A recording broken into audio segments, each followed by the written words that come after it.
వినినంతనే వేగపడక కని కళ్ళ నిజమో తెలిసిన మనుషులే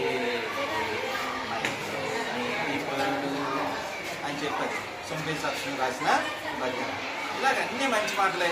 తెలుగు పోటీ పరీక్షలను తెలుగులో రాయడానికి, మనకంటూ ప్రత్యేకంగా తెలుగు భాషను అభివృద్ధి చేయడానికి, తెలుగు అకాడమీలు ఏర్పాటు చేయడానికి, అలాగే విశ్వవిద్యాలయాల్లో తెలుగును బోధించడానికి, ఇలాగ అనేక రకాలైనటువంటి మార్పులన్నీ కూడా ఈయన చేసినటువంటి వ్యావహారిక భాషోద్యమం తాలూకా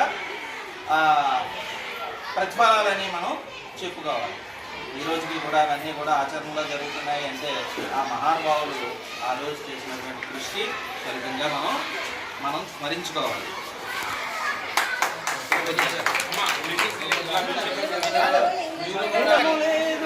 తెలుగు కవులు వంటి ఘనులు లేరు, తెలుగు తల్లి సాధుజన కల్పవల్లిరా, లలిత సృజన జాల తెలుగు భార.